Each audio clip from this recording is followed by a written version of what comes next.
Good guys are boring. Just look at Jack the Jobber. Just look at his tiny child face, his distraught duckling expression of permanent misery like he's dropped his favourite massive lollipop on the floor and a tuck shop's closed. He's awful. Why does he work here? I want him gone. Despite Jack being dreadful, people feel drawn to babyfaces. They're courageous heroes standing up for the whims and hopes of the people. In a previous video we looked at some of the best times when good guys went bad, but how about when villains see the light? I'm Adam from WhatCulture.com and here are the 10 best face turns in WWE history. Number 10, Daniel Bryan fools Bray Wyatt. This one ranks low on the list because the angle rushed to its climax quicker than your dad. Bray Wyatt had been trying to convert Daniel Bryan to join his trio of hairy chin boys for weeks because Bryan fitted the family entrance criteria of have beard and will travel. He finally succeeded in seducing him, and for a very brief time Bryan joined the Wyatt family and became a bad one. However, in one of the finest endings to Raw in recent memory, Bryan would betray Bray, revert back to his good guy status, and kick the beard off the Eater of Worlds head inside of a steel cage, all while the fans went absolutely mental. Seriously,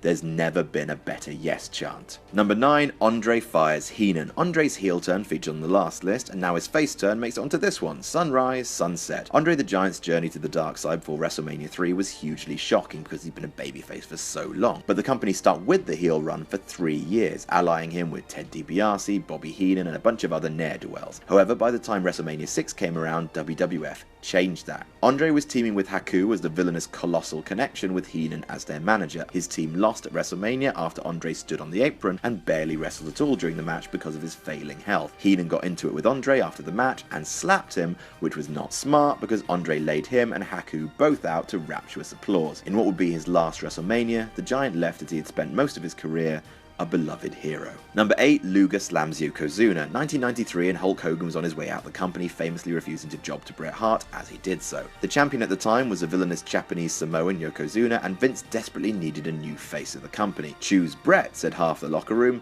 Vince, however, bet his money on Lex Luger, who was a giant, muscly, blonde dude. Go figure. Problem was, Luger was heel at the time, fresh off his run as the Narcissist, so they needed to turn him face, and to be fair, the turn worked gangbusters. Yokozuna was holding a body slam challenge on a battleship on the 4th of July because Merker. Many men tried to slam him, but none could. Then a helicopter landed on the ship, and out came Luger dressed in red, white, and blue. Again, because Merker. Despite being a heel up until that point, when Luger slammed the big man, the crowd went ballistic and embraced their new hero. They would cool to him over time, but the initial turn was dynamite. Number 7, The Rock vs. The Corporation. The Rock has flip-flopped between face and heel a number of times over his storied career. He was famously pitched to the crowd originally as a white meat babyface who smiled and was just so gosh darn happy to be there, and the fans responded by telling him to go kill himself. Rocky Maivia then became The Rock, turned heel, and began issuing forth the egocentric catchphrase suffused trash talk that made him a phenomenon. He briefly turned face in 1998, then switched back to a corporate heel for his first Mania main event with the Rattlesnake. Despite being a bad fella, the people were clearly taken with the charismatic asshole,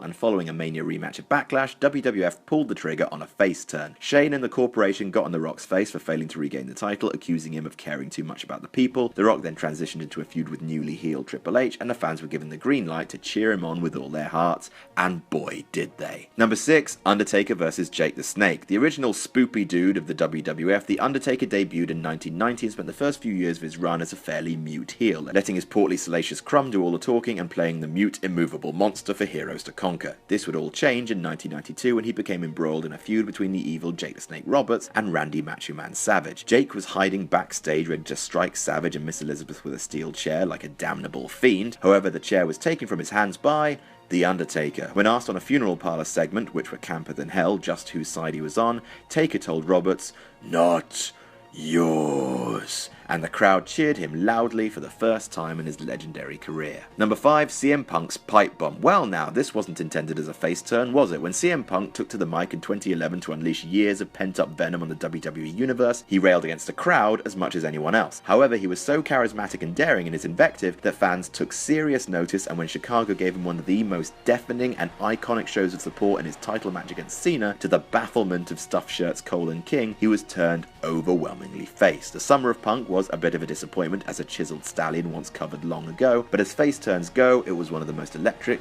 in history. Number 4, thumbs down. As believable as it seems to fans these days, Batista was cheered once upon a time. The Animal, who first appeared as Deacon Batista, let no one ever forget, made a huge name for himself as the enforcer of Triple H-led stable of midlife crisis dads, Evolution. After winning the Royal Rumble 2005, Batista turned face for the first time against a man who'd taken him under his wing. In the lead up to the Rumble, Trips and Flair had started undermining Batista and he'd caught them doing it. Uh-oh, lads. See, in 2005 there were 2 World Championships in WWE and Batista was given the choice between going after JBL's WWE title for SmackDown or Triple H's World Heavyweight title for Raw. Batista seemed like he was going after JBL and gave Trips a thumbs up. Suddenly that became a thumbs down and he proceeded to ruin Triple H to a gigantic cheer from the crowd, and he would never be booed again. Ever. Number 3, Hulk Hogan WrestleMania 18. Hulk Hogan made a return to the WWF in 2002 as part of the villainous NWO, and it was clear from the off that the company was going to have a job on its hands to keep him heel. During the first promo he gave back at No Way Out, the crowd went nuts for the returning legend, and the ovation would only get louder at WrestleMania 18. Despite going up against a giant babyface in The Rock and also trying to murder him with a truck in the lead up to the match, the fans at the Skydome in Toronto lost their damn minds for the Hulkster, roaring with approval whenever he posed and booing the quote, people's champ. So thunderous was the reaction that the NWO turned on Hogan that very night, cementing him as a mega face on the grandest stage of them all. Number 2, Savage and Elizabeth reunite. Randy Savage had been lost in the wilderness for a while. He turned heel before WrestleMania 5, then shortly after replaced his beloved manager Miss Elizabeth with the wicked sensational Sherry. Over the next 2 years, Miss Elizabeth could only watch in horror as the Macho King and Queen Sherry ran roughshod. However, at WrestleMania 7, Macho Man lost a career-threatening match to the Ultimate Warrior and was forced to retire from active competition. Sherry then turned on the Macho Man and Miss Elizabeth rushed to his aid, and the two reunited as some fans literally wept with joy. The Macho Man became a mega babyface once again, and it's genuinely one of the most emotional moments in wrestling when I'm not crying. Shut up, shut up. Number 1, Austin at WrestleMania 13. Steve Austin went into this no DQ submission match at WrestleMania 13 as the cold, remorseless heel. Bret Hart went in as the veteran face. Both men would leave it utterly changed. It's one of the most iconic moments in wrestling and often credited as the true birth of Stone Cold Steve Austin, arguably the biggest superstar in wrestling history. For the slim few who don't know the story, Bret Hart locked Austin in the sharpshooter and rather than submit, Austin passed out from the pain. Hart then continued to attack the Rattlesnake after the match. The fans turned on Bret for his craven actions and embraced Austin for his endurance. In terms of the WWF surviving the Monday Night Wars due in no small part to Austin's superstardom, it's probably the most important face turn of all time. And that's our list. Did we miss any out? Tell us about it in the comments. Don't forget to like, share and subscribe, and you can follow me on Twitter here. I'm Adam from WhatCulture.com, and I'll see you soon.